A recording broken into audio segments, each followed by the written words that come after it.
اللعین الرجیم بسم اللہ الرحمن الرحیم الحمد للہ الذی ہدانا لہذا وما كنا لنہتدی لولا ان ہدانا اللہ لقد جاءت رسل ربنا بالحق والصلاة والسلام على النبي الرحمة والشفيع الأمة وكاشف الغمة صاحب الوقار والسكينة المدفون بأرض الطيبة المدينة العبد المؤيد والرسل المسدد المصطفى الأمجد ومولانا بالقاسم محمد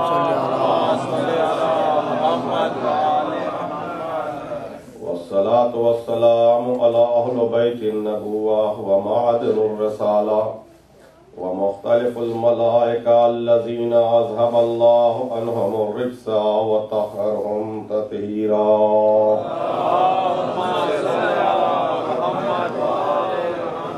ولعنة الله على أعدائهم وقتلتهم وغاصب حقوقهم ومنكر فضائلهم ومصائبهم أجمعين اللهم عذبهم عذابا يستغيث منه أهل النار آمين يا رب العالمين أعوذ بالله من الشيطان اللعين الرجيم بسم الله الرحمن الرحيم والضحى والليل إذا سجى ما ودعك ربك وما قلى وللآخرة خير لك من الأولى ولسوف يؤتيك ربك فترضى ألم يجدك يتيما فآوى ووجدك ضالا فهدى ووجدك عائلا فأغنى فأما اليتيم فلا تقهر وأما السائل فلا تنهر وأما بنعمة ربك فحدث صلوات محمد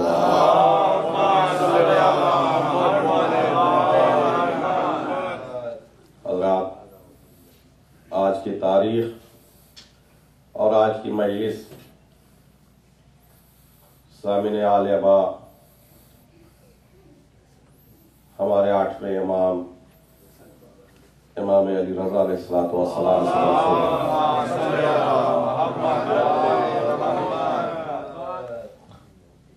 جو اعلان کے مطابق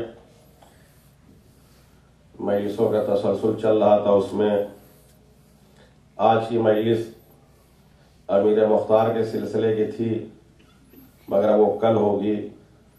آج کی مجلس عوام سے منسوب ہے۔ قرآن حکیم کا یہ اعلان کہ وَالضُّحَىٰ وَاللَّيْلَ إِذَا سَجَىٰ، چونکہ 8ویں امام سے بات مرتبط ہے، اس لیے جب تک سورہ کا ترجمہ نہیں ہوگا تو ہم اپنے مقصد تک نہیں آ سکتے۔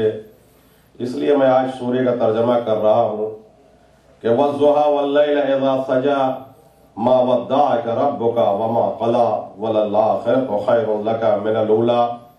یہ پورے سورے میں اللہ اپنے حبیب سے مخاطب ہے اور ارشاد ہو رہا ہے کہ پیغمبر، یہ رات اور دن اس بات کے گواہ ہیں کہ تمہارا رب تم سے غافل نہیں ہے۔ 24 گھنٹے ہماری تم پہ نظر ہے، ہمہ وقت ہماری نظر تم پر ہے۔ ایسا نہیں ہے کہ ہم تم سے غافل ہیں۔ اس بات کی یہ رات بھی گواہ ہے اور یہ دن بھی گواہ ہے۔ اس کے بعد اللہ نے احسان جتایا کہ اس وقت کو یاد کرو کہ جب ہم نے تمہیں یتیم پایا تو کیا پالا نہیں، ہم نے تمہیں گمنام پایا تو کیا لوگوں کے دلوں میں تمہاری محبت پیدا کر کے اور لوگوں کو تمہاری طرف بھیج نہیں دیا، ہم نے تمہیں مال سے تنگ دست پایا تو کیا تمہیں غنی نہیں بنایا۔ لہذا تمہارے دروازے پر اگر کوئی یتیم آئے تو اس پر کسی طرح کا ظلم نہیں ہونا چاہیے، اور کوئی سائل آئے تو واپس نہیں جانا چاہیے، اور اپنے رب کی نعمتوں کا تذکرہ کرتے رہو، اور ان قریب وہ چیز ہم تمہیں عطا کریں گے کہ تم اپنے رب سے راضی ہو جاؤ گے۔ مگر جو اس میں سمجھنے کی بات ہے، اور غور کرنے کی بات ہے، اور تفکر کرنے کی بات ہے، اور تدبر کرنے کی بات ہے، وہ یہ ہے کہ اللہ نے رات اور دن کو گواہ بنایا اپنے اور اپنے حبیب کے درمیان، کہ اے میرے حبیب، یہ رات گواہ ہے اور یہ دن گواہ ہے کہ تمہارا رب تم سے غافل نہیں ہے۔ اللہ نے گواہ کس کو بنایا؟ رات کو گواہ بنایا اور دین کو گواہ بنایا۔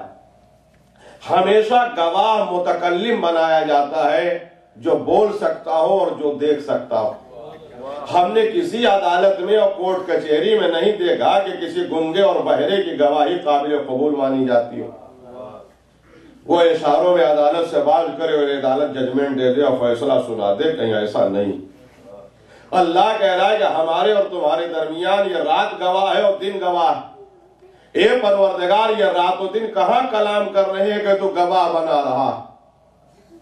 نہ رات بولتی ہے نہ دن کلام کرتا، تو یہ گواہی کس بات کی دیں گے؟ کہا سنو، ہم نے یہ تمہارے لیے تھوڑی گواہ بنایا ہے، اپنے حبیب اور اپنے درمیان گواہ بنایا۔ نہیں توجہ تو پڑھو قرآن، ارشاد ہو رہا ہے کہ یسبح للہ ما فی السماوات و ما فی الارض، زمین اور آسمان کے درمیان کی جتنی مخلوقات ہیں وہ سب اللہ کی تسبیح و تحلیل کر رہی ہیں، وہ اللہ کا کلمہ پڑھ رہی ہیں۔ لا یفقہوا تسبیحکم، یہ الگ بات ہے کہ تم ان کی زبان کو نہیں سمجھ پا رہے ہو، یہ تمہارا لینگویج پرابلم ہے، ہمارا نہیں۔ تو ہم نے تمہارے لیے گواہ تھوڑی بنایا ہے، ہم نے اپنے اور اپنے حبیب کے درمیان گواہ بنایا۔ تو ان زمین اور آسمان کی آواز کو وہ بھی سنتا اور سمجھتا ہے جس نے اسے پیدا کیا ہے، اور وہ بھی سنتا اور سمجھتا ہے کہ جس کی محبت میں انہیں پیدا کیا۔ لہذا اللہ نے آواز دی کہ ہم نے اپنے اور اپنے حبیب کے درمیان پیدا کیا۔ تو زمین اور آسمان کے درمیان کی جتنی چیزیں ہیں وہ سب اللہ کی تسبیح و تحلیل کر رہی، سب کلمہ پڑھ رہی۔ جب پیغمبر نے مکے میں لا الہ الا اللہ کی آواز بلند کی اور کہا کہ قولوا لا الہ الا اللہ، تو یہ ایک ایسی آواز تھی کہ جس نے کفر اور شرک اور یہودیت اور عیسائیت کے خرمن کو آگ لگا دی۔ سارے لوگ پریشان ہو گئے۔ تو ایک دن ابو جہل چند افراد کے سامنے پیغمبر کے پاس آیا۔ پیغمبر راستہ جا رہے تھے صحرا میں، میدان میں، اور روک کے کہتا اے محمد سنو سنو، ہم بھی تمہارے اللہ کا کلمہ پڑھنے کے لیے تیار ہیں اور ہم بھی تمہیں اس کا رسول ماننے کے لیے تیار ہیں۔ تو کہنے لگے پھر مان لو، مانتے کیوں نہیں؟ کہا ہم ان لوگوں کی طرح تھوڑی کہ مان لیں گے، ہمیں کچھ معجزہ دکھاؤ تو مان لیں گے۔ کہا مان لو گے؟ کہا بتاؤ کیا معجزہ دکھائے؟ اس نے کہا ہم معجزے کے لیے پہلے سے تیاری کر کے آئے۔ کہا کیا تیاری؟ تو اس نے مٹھی کھولی اور کہا کہ دیکھیے کچھ پتھر کے ٹکڑے ہم سنگریزے لے کے آئے ہیں، پہلے اگر ان پتھر کے ٹکڑوں سے آپ کلمہ پڑھوا دیجئے تو ہم بھی آپ کا کلمہ پڑھ لیں گے۔ کہا پڑھ لو گے؟ کہاں پڑھ لیں گے۔ کہا پڑھ لو گے؟ کہاں پڑھ لیں گے۔ کہا کوئی بات نہیں۔ پیغمبر نے پتھر کے ٹکڑوں کی طرف، سنگریزوں کی طرف اشارہ کیا اور کہا میں اللہ کا بندہ ہو کے تمہیں حکم دے رہا ہوں کہ اسے کلمہ پڑھ کے سنا دو۔ سارے ٹکڑے گویا ہوئے، انہوں نے کہا اشہد ان لا الہ الا اللہ اشہد انک محمد رسول اللہ۔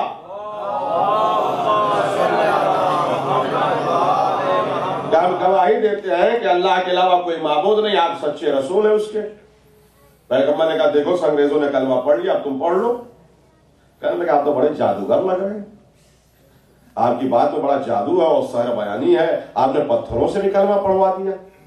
کہا تو پھر تمہیں نہیں پڑھنا تو مت پڑھو۔ کہا نہیں، یہ شجر خرما ہے، یہ خرمے کا درخت ہے، اگر آپ اس سے کلمہ پڑھوا دیجئے گا تو ہم پڑھ لیں گے۔ کہا پڑھ لو گے؟ کہاں پڑھ لیں گے۔ کہا اگر اس سے کلمہ پڑھوا دیں تو پڑھ لو گے؟ کہاں پڑھ لیں گے۔ کہا ٹھیک ہے پڑھوائے دیتے ہیں۔ پیغمبر نے اشارہ کیا، پورا درخت اکھڑ کے سامنے آ گیا، کہا اسے کلمہ پڑھ کے سنا دو۔ اس نے کہا لا الہ الا اللہ محمد رسول اللہ۔ پیغمبر نے کہا کلمہ پڑھو۔ کہا یہ تو اس سے بڑا جادو دکھائی دے رہا ہے کہ آپ نے درختوں سے بھی کلمہ پڑھوا دیا۔ کہا بھائی نہیں پڑھنا تو مت پڑھو، تم ہی تو کہہ رہے کہ پڑھوا دو، تم نے پڑھا دیا۔ تو بڑا سنجیدہ اور آخری سوال اس نے کر دیا۔ یہ بات گھر میں نہیں ہو رہی تھی، میدان میں ہو رہی تھی، بڑا سنجیدہ سوال کر دیا۔ یہ بات میں پھر کہہ رہا ہوں کہ گھر میں نہیں، میدان میں ہو رہی تھی۔ اتنے میں ابو جہل نے کیا دیکھا کہ ایک جنگلی گدھا بھاگا جا رہا تھا، وحشی گدھا اور جنگلی گدھا بھاگا جا رہا تھا۔ اس نے کہا اے محمد اگر اس گدھے سے تم کلمہ پڑھوا دو تو ہم تمہارا کلمہ پڑھ لیں گے۔ جی ہنسیے نہیں، جب دنیا در آل محمد چھوڑتی ہے نا تو دماغ ایسے ہی ساتھ چھوڑ دیتا ہے۔ یہ مزاج کی پستی دیکھیے، ذہن کی پستی دیکھیے کہ گدھا کہہ دے کہ یہ رسول ہے ماننے کے لیے تیار ہے، خود رسول اللہ کہہ رہے کہ ہم اللہ کے رسول ہیں ماننے کے لیے تیار ہیں۔ کتنی پستی ہے، دیکھیے فکر کی پستی دیکھیے۔ تو کہا اچھا مان لو گے؟ کہا ہاں مان لیں۔ کہیں جنگلی گدھا اگر کلمہ پڑھ لے تو مان لے گا؟ کہاں مان لیں گے؟ ذرا آپ ذرا جگ کے سن لیں آپ ایک جملہ. کہا جنگلی گدھا اگر کلمہ پڑھ لے گا. ابو جہل سے کہا تو مان لو گے؟ کہاں. کہا پھر تو نہیں کہو گے کہ نہ کہ سحر اور جادو ہے. کہا نہیں، اگر جنگلی گدھے نے آپ کا کلمہ پڑھ لیا تو ہم مان لیں گے. ابو جہل سے غلطی یہ ہوئی کہ یہ سمجھ رہا تھا کہ یہ جنگلی گدھا ہے، نبی پکاریں گے ادھر، یہ میدان میں بھاگے گا ادھر. اسے نہیں معلوم تھا کہ یہ گدھا ہے، صحابی نہیں آئے.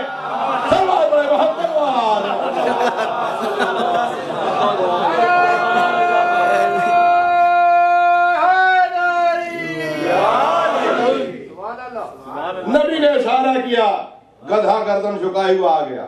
کہا کلمہ پڑھ کے سنا اس کو. اس نے کہا لا الہ الا اللہ محمد رسول اللہ. جیسے اس نے کہا لا الہ الا اللہ محمد رسول اللہ، اس نے اپنے آدمی سے کہا جلدی یہاں سے بھاگو ورنہ تمہارا جادو ان کے اوپر بھی اثر، تو ان کا جادو تمہارے اوپر بھی اثر کر جائے گا. دیکھ نہیں رہے ہو آج جتنی سیرت اور مغازی کی کتابیں ہیں، سارے علماء چاہے وہ کسی فرقے کو لکھتے ہوں کہ یہ محمد کے کردار کا معجزہ یہ ہے کہ انہوں نے پتھروں سے کلمہ پڑھوایا. یہ نبی کے کردار کا معجزہ یہ ہے کہ انہوں نے جانوروں سے کلمہ پڑھوایا. یہ نبی کے کردار کا معجزہ یہ ہے کہ انہوں نے درختوں سے کلمہ پڑھوایا. میری سمجھ میں نہیں آتا کہ یہ نبی کے کردار کا کوئی معجزہ ہے. معجزہ کیا ہے؟ نبی نے پتھر سے کلمہ پڑھوایا، کوئی معجزہ نہیں. معجزہ کیا ہے اس میں؟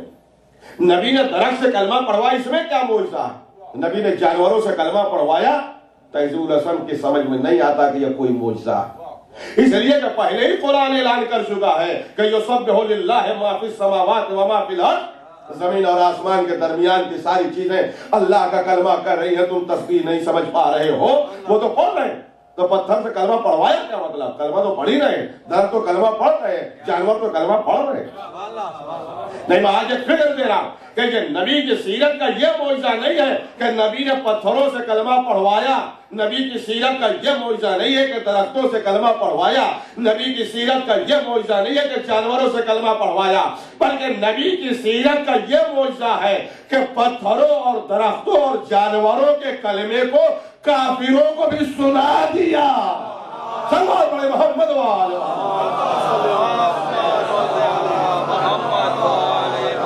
اس لیے کہ قرآن نے کہا تھا کہ لا یفقہوا تسبیحکم، تم ان کی زبان کو نہیں سمجھ پاؤ گے. تو دنیا کہتی کہ معلوم نہیں پتھر کلمہ پڑھتے ہیں کہ نہیں، درخت کلمہ پڑھتے ہیں کہ نہیں، جانور کلمہ پڑھتے ہیں کہ نہیں. نبی نے کہا آج ہم تمہیں سنائے دیتے ہیں. یہ ہے نبی کی سیرت کا معجزہ، یہ ہے نبی کا کمال کا معجزہ. اس لیے کہ یہ جو نبی آیا تھا نا، یہ پتھروں کا بھی نبی بن کے آیا تھا، یہ جانوروں کا بھی نبی بن کے آیا تھا، یہ درختوں کا نبی بن کے آیا تھا. اگر یہ جانوروں کا نبی نہ ہوتا تو جانور اس کے اشارے پہ آتے نہیں. اگر یہ پوری کائنات کا نبی نہ ہوتا تو کائنات کے ہر چیز اس کی مطیع و فرما بردار نہ ہوتی. اب آئیے قرآن کی طرف. ارشاد ہو رہا ہے کہ وَمَا خَلَقْتُ الْجِنَّ وَالْإِنسَ إِلَّا لِيَعْبُدُونَ، ہم نے جنات اور انسان دونوں کو اپنی عبادت کے لیے پیدا کیا. یعبدون کے لفظ میں دونوں کو سمیٹ دیا کہ ہم نے جنات اور انسان دونوں کو اپنی عبادت کے لیے پیدا کیا. اس کا مطلب یہ ہوا کہ ساری چیزیں عبادت کر رہی ہیں، مگر یہ دو عبادتوں کو ساتھ ساتھ بیان کیا، جنات کی اور انسان کی. کیوں؟ تو یہ بہت لمبا فلسفہ ہے، ایک جملے میں سمیٹ لیجئے گا اور بعد میں سمجھنا چاہیے کہ تو میں تفصیل سے آپ کو مثال دے کے سمجھاؤں گا قرآن کی آیتوں کے سہارے سے کہ یعبدون انسان. ایک لیے قرآن نے کہا کہ جنات اور انسان کی عبادت مشترک، انسان اور جنات کی عبادت مشترک ہے. اس لیے کہا کہ ہم نے جنات اور انسان کو اپنی عبادت کے لیے پیدا کیا. اب یہ بات سمجھ میں نہیں آتی کہ جب جنات اور انسان عبادت کے لیے پیدا ہوئے ہیں تو انسانوں کے لیے اگر ہدایت کا سلسلہ ہو تو کیا جناتوں کے لیے ہدایت کا سلسلہ نہ ہوگا؟ انسانوں کے لیے الہی کتاب آئے گی تو جناتوں کے لیے کتاب نہیں آئے گی. آج میری تقریر قرآن سے ہوگی، آیتیں میں آپ کو سنا رہا ہوں. ارشاد ہو رہا ہے کہ یا معشر الانس والجن الم یاتکم رسول منکم، ایک گروہ انسان ایک گروہ جنات، کیا ہم نے تم دونوں میں رسول نہیں بھیجا جو تمہیں میں سے تھا؟ یا معشر الانس والجن الم یاتکم رسول منکم، ایک گروہ انسان ایک گروہ انسان، کیا ہم نے تم دونوں میں رسول نہیں بھیجے؟ تو اس کا مطلب یہ ہے کہ انسانوں میں انسان رسول بن کے آیا، جناتوں میں جنات رسول بن کے آیا۔ بڑا فلسفہ ہے، اس کو ذرا سمجھیں گے آپ۔ اگر پڑھے لکھے افراد نہ دکھائی دیتے تو یہ موضوع نہ چھڑتا کہ انسانوں کے لیے انسان نبی، جناتوں کے لیے جنات نبی۔ مگر جب بات آگے بڑھ گئی تو ارشاد ہوا کہ یا معاشر الانس والجن الم یاتکم رسول منکم، ایک گروہ انسان اور جنات، کیا ہم نے تم دونوں میں رسول نہیں بنا کے بھیجے؟ تو انسانوں کا الگ رسول، جناتوں کا الگ رسول۔ مگر جب ہمارے نبی کو اللہ نے بھیجا تو ارشاد فرمایا، پیغمبر کا انا رسول الاسود والاحمر، میں انسانوں کا بھی رسول ہوں، میں جناتوں کا بھی رسول۔ اسود و احمر سے مراد ہے یہ جو خاتم الانبیاء آئے، یہ انسانوں کے بھی رسول بن کے آئے اور جناتوں کے لیے بھی۔ ان کے اوپر جو کتاب آئی جسے قرآن کہتے ہیں، یہ انسانوں کے لیے بھی آئی، جناتوں کے لیے بھی آئی۔ دلیل ہے، میں کئی آیتیں سناؤں گا۔ ارشاد ہو رہا ہے کہ ایک گروہ انسان اور جنات مل کے اس قرآن کا جواب لاؤ۔ اگر یہ انسانوں اور جناتوں کے لیے نہیں تو دونوں کو چیلنج کیوں کرتا؟ پھر اس کے بعد کلیئر میں آیت سنا رہا ہوں۔ ارشاد ہو رہا ہے کہ اِنَّا سَمَعْنَا قُرْآنًا عَجَبًا، کہ جناتوں نے کہا کہ ہم نے عجیب قرآن سنا، وَآمَنَا بِهِ، اور ہم اس کے اوپر ایمان بھی لائے۔ اِنَّا سَمَعْنَا قُرْآنًا عَجَبًا وَآمَنَا بِهِ، ہم اس قرآن کے اوپر ایمان لائے۔ تو اس کا مطلب کہ یہ قرآن جناتوں کے لیے بھی ہے، انسانوں کے لیے بھی ہے۔ یہ محمد جناتوں کے لیے بھی ہے، انسانوں کے لیے بھی ہے۔ میری بات مکمل ہو گئی، میں موضوع پہ آ گیا کہ قرآن انسانوں میں بھی ہے، جناتوں میں بھی ہے۔ محمد مصطفیٰ انسانوں کے لیے بھی رسول، جناتوں کے لیے بھی رسول۔ اب ہماری بحث یہ نہیں ہے کہ محمد کے بعد محمد کی مسند پہ کون بیٹھے، ہمارا یہی کہنا ہے کہ وہ بیٹھے کہ جو انسانوں کے ساتھ ساتھ جناتوں کی بھی مشکل کشائی کرے۔ سلام علیہ محمد و آل محمد۔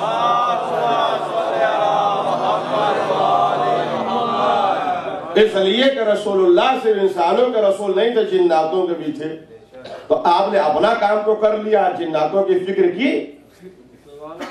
ان کا قرآن الگ نہیں ہے، یہ قرآن ان کو بھی سمجھانا ہے۔ اور رسول اللہ کے زمانے میں جنات آتے تھے۔ چنانچہ پیغمبر کی خدمت میں ایک جن آیا، آنے کے بعد کہا یا رسول اللہ، جب سے آپ نے ہم کو مشرف و اسلام کیا اور ہم مسلمان ہوئے، ہمارے خاندان کے لوگ ہم کو پریشان کر رہے ہیں، ہمارے حقوق کو غصب کر رہے ہیں، ہماری جائیداد کو، لہذا ہمارے درمیان کسی کو بھیج دیے جو جا کے فیصلہ کرتے۔ یہ مسجد النبوی کا واقعہ۔ پیغمبر نے کہا بھائی ہے کوئی جو جائے؟ سارے لوگ خاموش تھے۔ خلیفہ اول سے نام لے کے، روایت ہے، نام لے کے پیغمبر نے کہا کہ تم چلے جاؤ۔ کہا یا رسول اللہ یہ جن ہیں، ہم نہیں جائیں گے، جن ہیں جن ہیں۔ کہا نہیں چلے جاؤ۔ کہا نہیں۔ دوسرے صاحب سے کہا، کہنے لگے یا رسول اللہ دیکھیے نا، اس کی آنکھوں سے تو شعلے نکل رہے ہیں، اس کی ناک کتنی بڑی بڑی، یہ تو اکیلے ہے، وہاں تو بہت ہوں گے، اور فیصلہ کرنا ہے، اگر کسی نے فیصلہ نہیں مانا اور تلوار نکل آئی تب، لڑائی ہو گئی تب، پیغمبر نے مسکرا کے کہا بھائی لڑ لینا، بھائی اگر جنات تلوار نکالیں گے تو تم نہیں نکالنا، لڑ لینا۔ کہا یا رسول اللہ کیسی بات کرتے ہیں، انسانوں کے مقابلے میں تو کبھی چکے نہیں، ہم جناتوں کا مقابلہ کہاں سے کریں گے؟ صلوات پڑھیں محمد و آل محمد۔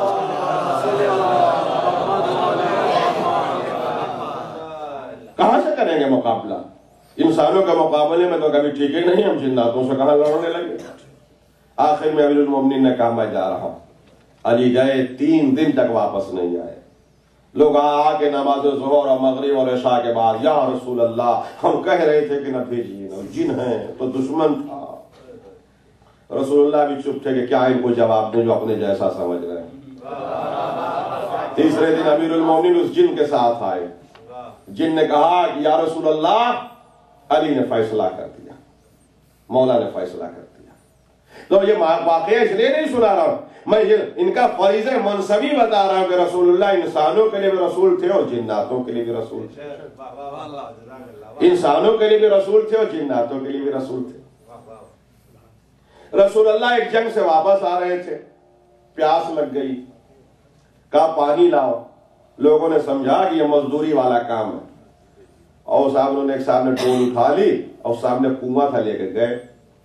اور جیسے کنویں میں ڈول ڈالا وہاں پہ رہتے تھے جن، انہوں نے ڈول اٹھا کے پھینکا ان کے منہ پہ، سارے تھوبڑے ٹوٹ گئے، دوڑے ہوئے رسول اللہ کے پاس آئے، کہنے لگے یا رسول اللہ یہ ہوا، کہا دوسرے صاحب جائیں، وہ بھی گئے جن پھینک دے رہے، بڑا تفصیلی واقعہ، ڈول ڈالتے تھے واپس پھینک دیتے تھے، ڈول ڈالتے تھے واپس پھینک دیتے تھے، آخر میں مولا گئے اور انہوں نے ڈول ڈال دی اور جناتوں نے پھینک دی ڈول اوپر۔ امیر المومنین نے کہا سنو علی آیا ہے، اب پانی لے کے جائے گا۔ علی نے ڈول ڈالی، پھر جنات سرکٹ سے انہوں نے پھینک دیا، ڈول واپس آ گئی۔ علی نے کہا سنو ابو طالب کا بیٹا پانی لے کے جائے گا، اور اگر اب ڈول واپس آئی تو علی تمہارے ساتھ کنویں میں نظر آئے گا۔ مولا نے ڈول ڈالی، جناتوں نے پھر ڈول اوپر پھینک دی، علی ذوالفقار لے کے کود گئے کنویں میں، کود گئے اور گھمسان کی لڑائی ہوئی۔ اب جائیے تاریخ کے قصص کی کتابیں پڑھیے، ہمارے یو پی کے زمانے میں یہ جتنے صحابہ تھے نا یہ کنویں میں جھانک جھانک کے دیکھ رہے اور دیکھتے تھے، دوڑ کے نبی کے پاس آتے، یا رسول اللہ غضب ہوا، یا رسول اللہ غضب ہوا، یا رسول اللہ غضب ہوا۔ کہا کیا ہوا؟ کہا علی کنویں میں کود گئے۔ کہا پھر کیا ہوا؟ کہا علی نظر آ رہے ہیں، علی کی تلوار نظر آ رہی ہے، کچھ اور تلواریں چمک رہی ہیں، مگر یہ تلواریں کن پر چل رہی ہیں وہ قوم نظر نہیں آ رہی۔ میری آواز کا پھیلاؤ جہاں تک جا رہا ہے، مومنین قدر کریں کہ صحابہ نے جا کے انٹرویو کیا دیا کہ علی نظر آ رہے ہیں، علی کی تلوار نظر آ رہی ہے، کچھ تلواریں اور چمک رہی ہیں، مگر یہ تلواریں کن پر چل رہی ہیں وہ قوم نظر نہیں آ رہی ہے، وہ قوم نظر نہیں آ رہی ہے۔ ایک غیرت کرو مسلمانوں، جو قوم کو دیکھ نہ سکے وہ قوم کی ہدایت بات پیغمبر کہاں سے کرے؟ صلوات پڑھے محمد و آلہ۔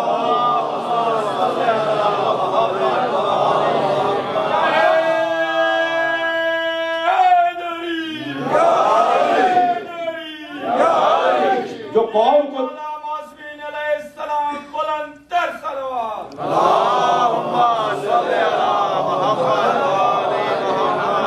جو قوم کو دیکھنے کی صلاحیت نہ رکھتا ہو وہ قوم کی ہدایت کہاں سے جا کے کر دے گا؟ تھوڑی دیر کے بعد امیر المومنین کنویں سے باہر نکلے اور ایک جن کا سر لے کے آئے، خون بہ رہا تھا، پیغمبر کی خدمت میں لا کے رکھے۔ پوچھا یا علی کیا ہوا؟ کہا جتنے سرکش تھے انہیں ہم نے قتل کر دیا، یہ سردار ہے ان کا، باقی جتنے تھے ان کو مسلمان بنا۔ پیغمبر نے مسکرا کے کہا علی تمہیں معلوم ہے یہ کون جن ہے؟ کہا کون جن ہے؟ کہا سلیمان کی پوری دنیا پہ حکومت تھی مگر اس جن پر وہ حکومت نہیں کر سکے تھے جسے تم آج قتل کر کے لائے، جسے آج تم قتل کر کے لائے۔ یہ سلیمان کی حکومت میں نہیں تھا، ان کا باغی تھا۔ علی نے کہا کہ جو باقی بچے ان کو مسلمان بنا دیا۔ ہم انگریزی جانتے نہیں اور انگریز سے کہیں کلمہ پڑھو تو کہے گا واٹ کلمہ؟ کلمہ کیا ہوتا ہے؟ اس لیے کہ جس سے بات کریں گے اس کی زبان میں بات کریں گے نا۔ علی کہتے ہیں کہ جو بچے تھے ان کو ہم نے مسلمان کر دیا، تو اگر علی جناتوں کی زبان جانتے نہیں تو مسلمان بنایا کیسے؟ صلوات پڑھیں محمد و آل محمد۔ ہمارا یہی کہنا ہے کہ بعد پیغمبر اس کو مانو جو انسانوں کے ساتھ ساتھ جنات کیا پوری کائنات کی مشکل کشائی کرے، اور بحمد اللہ ہم جن کو مانتے ہیں ایسے علی نہیں، یہ 12 کے 12 پورے کائنات کے حاجت روا ہے، دنیا کے امام ہے، کائنات کے مشکل کشا ہے۔ علی کا سلسلہ رکا نہیں۔ حسین نے کربلا میں عمر سعد سے کہا کہ میں تقریر کرنا چاہتا ہوں، اپنے لشکر سے کہو چپ ہو جائے۔ اس نے اشارہ کیا، لشکر چپ ہو گیا۔ کہا کہ یہ جو باجے وجے بج رہے ہیں سب روک دو، سب رک گئے۔ کہا کریے تقریر۔ مولا نے کہا ان جانوروں کو منع کر دو کہ یہ ہنہنائے نہیں جو گھوڑے ہنہنا رہے ہیں۔ ہاتھ کو چھوڑ دیا، کہا مولا بس یہیں تک ہماری یہیں تک ہمارا اقتدار۔ امام حسین نے ایسے ہی انگلی سے اشارہ کیا، سارے جانور ساکت ہو گئے۔ کیوں ساکت ہو گئے؟ حسین نے کربلا میں بتا دیا کہ پوری کائنات پر حکومت کرنا ہمارا کام ہے، اب ہر مخلوقات پر اب میں آ گیا۔ اور یہ ہر امام، جس امام کی آج مجلس ہے ہمارے 8ویں امام، اب ان کے فضائلات سنیں۔ امام مدینے سے چلے آئے تھے ایران میں، خراسان جس کو آج مشہد بولتے ہیں، ایران میں۔ ایک ایرانی آیا امام کی خدمت میں. اب کہا جا سکتا ہے کہ ایرانی کی مادری زبان فارسی، امام کی مادری زبان عربی. وہ آیا جب امام کے پاس مسئلہ پوچھنے کے لیے تو اس نے عربی میں گفتگو کرنی شروع کی. امام کی مادری زبان میں اس نے مسئلہ پوچھا، عربی میں امام سے کلام کرنا شروع کیا تو امام نے اس کا جواب اس کی مادری زبان فارسی میں دینا شروع کر دیا. ایک مطلب گھبرا کے کہتا مولا ہم نے عربی میں تو کلام اس لیے کیا کہ شاید آپ میری مادری زبان نہ جانتے ہو. امام نے مسکرا کے کہا اگر میں تیری مادری زبان نہ جانوں تو تیرا امام کیسا. سلوات پڑھے محمد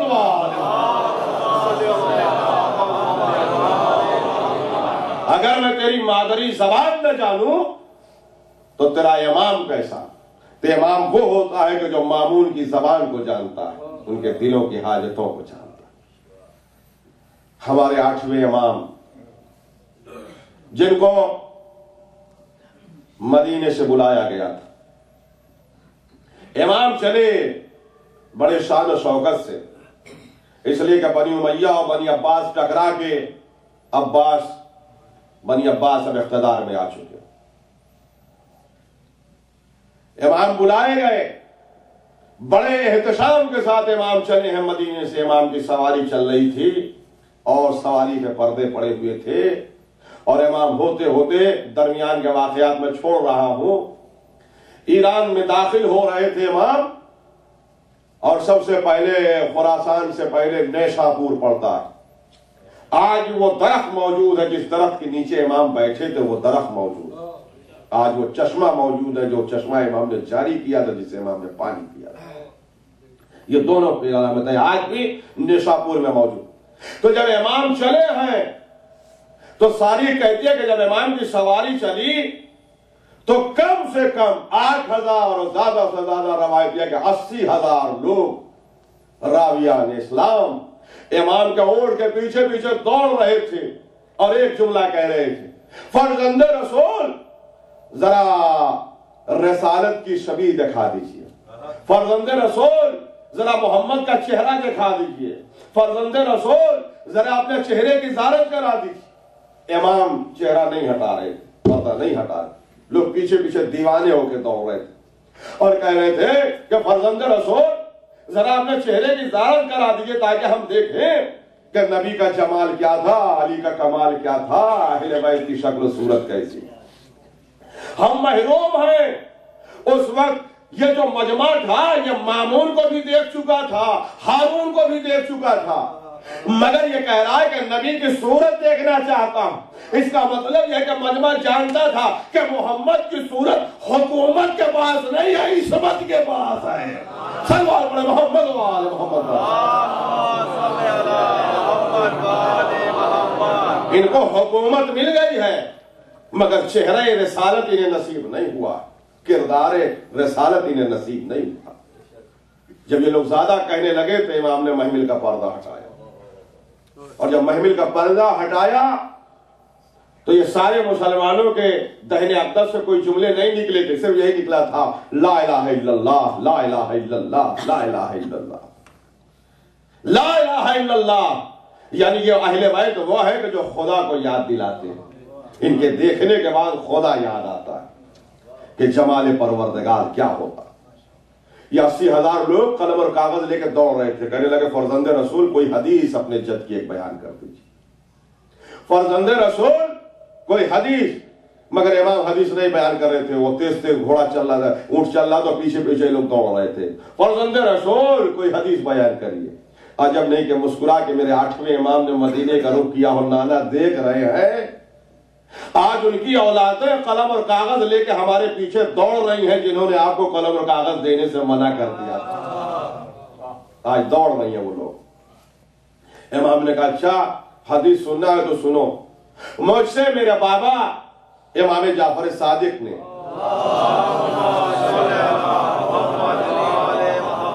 اور ان سے امام محمد باقر نے اور ان سے امام زین العابدین نے، ان سے امام حسین نے، اور ان سے امام حسن نے، ان سے ہمارے جد امیر المومنین علی بن ابی طالب نے، اور ان سے پیغمبر نے، اور پیغمبر سے جبریل نے. یہ حدیث ارشاد فرمائی کہ لا الہ الا اللہ حصنی ومن دخل حصنی امن من عذابی، کہ لا الہ الا اللہ ایک مضمون قلعہ ہے، جو اس میں داخل ہو گیا وہ عذاب خدا سے نجات پا گیا۔ لا الہ الا اللہ حصنی، لا الہ الا اللہ ایک ایسا مضبوط قلعہ ہے کہ ومن دخل امن عذابی، جو اس میں داخل ہو گیا وہ عذاب سے نجات پا گیا۔ اس کے بعد چند قدم امام کی محمل آگے بڑھی، پھر امام پردہ ہٹا کے کہتے ہیں ہاں اس کے آگے حدیث اور ہے، ابھی رکی نہیں ہے۔ لوگوں نے کہا مولا وہ کیا؟ کہا مگر بشرطہا و شروطہا، اس کے ساتھ شرطیں بھی ہیں اور شروط بھی ہیں، وہ انا من شروطہا، ان شرطوں میں 12 شرطوں میں ایک شرط میں بھی ہوں۔ صلوات پڑھیں محمد و آل محمد۔ امام نے کیا کہا کہ لا الہ الا اللہ جس نے کہہ لیا وہ دائرہ اسلام میں آ گیا، اور جو اسلام میں آ گیا وہ اللہ کے عذاب سے امان پا گیا، اس لیے کہ مسلمان ہو گیا۔ مگر صرف امام کہتے ہیں کہ مسلمان ہونا کافی نہیں ہے، وہ شرطہا وہ شروطہا، اس کے لیے کچھ شرطیں ہیں اور وہ شرط محبت ہے، وہ انا من شروطہا، اور وہ جو 12 اماموں کی محبت ہے اس کی ایک کڑی میں خود ہوں، وہ انا من شروطہا، ان شرطوں میں ایک شرط میں ہوں۔ شیعوں کو جلانے کے لیے جو کتاب لکھی گئی جس کا نام ہے صواعق محرقہ، صواعق کے معنی بجلی اور محرقہ کے معنی جلانے والی بجلی، اس میں علامہ ابن حجر مکی نے اس روایت کو، اس حدیث کو لکھا نہیں، مگر جو قیامت کا جملہ کہا ہے اس کا جملہ سونے سے لکھے جانے کے قابل ہے، علامہ ابن حجر مکی کا۔ وہ کہتا ہے کہ امام نے یہ حدیث ارشاد فرمائی، مگر صرف حدیث نہیں ارشاد فرمائی بلکہ بڑے تسلسل سے کہا کہ مجھ سے میرے باپ نے کہا، اور میرے باپ سے میرے امام جعفر صادق نے کہا، ان سے امام محمد باقر نے کہا، ان سے علی بن الحسین نے کہا، ان سے آقا حسین نے کہا، ان سے امام حسن نے کہا، امام حسن سے علی نے کہا، اور علی نے رسول سے سنا، اور رسول نے جبریل سے سنا۔ وہ کہتا ہے کہ یہ سلسلۃ الذہب ہے، یہ سونے کی کڑی ہے، ایسی روایت کہیں نہیں ملتی کہ اس طرح سے تسلسل کے ساتھ امام نے بتایا کہ مجھ سے میرے باپ نے کہا، ان سے ان کے باپ نے کہا، ان سے ان کے باپ نے کہا، ان سے ان کے باپ نے کہا، ان سے حسین نے کہا، حسین سے حسن نے کہا، حسن سے علی نے کہا، علی نے پیغمبر سے کہا، اور پیغمبر نے جبریل سے سنا، اور جبریل نے لوح محفوظ پہ دیکھا، لہذا اس سلسلے کو سلسلۃ الذہب کہتے ہیں۔ انشاءاللہ آپ خوش ہو جائیں گے جو ابن حجر مکی نے لکھا۔ جب ابن حجر مکی سے پوچھا گیا کہ اس حدیث کے بارے میں تمہارا کیا خیال؟ نہیں، اس میں امام نے کہا کہ ہماری شرطیں ہیں اس میں، اور جب تک ہماری محبت نہیں ہوگی تب تک عذاب آخرت سے نجات نہیں ہوگی۔ تو ابن حجر مکی نے کہا ہاں ہاں یہ حدیث تو حدیث ہے، مگر ایک نئی بات تو اس نے کہہ دی، وہ سن لیجئے گا۔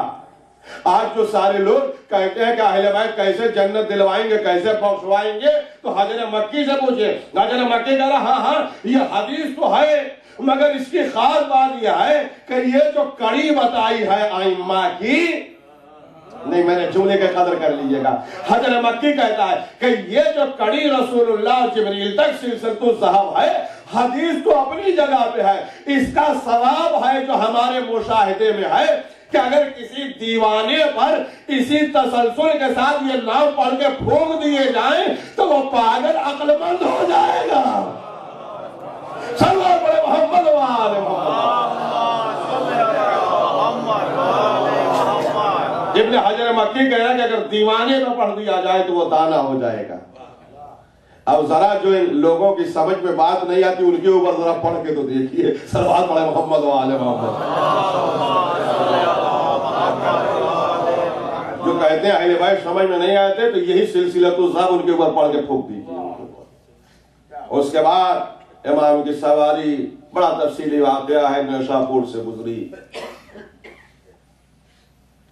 اور ارون کے پاس پہنچی، اس نے بلایا امام کو، ظاہری بڑی عزت افزائی کی ہے، بڑی ہارون رشید نے عزت افزائی کی ہے۔ کبھی اپنے یہاں بھی لوگ کہہ دیتے ہیں کہ وہ امام سے متاثر تھا، متاثر کچھ نہیں تھے، یہ سب دشمن تھے۔ سنیے امام نے خود بیان فرمایا جو میں سنا رہا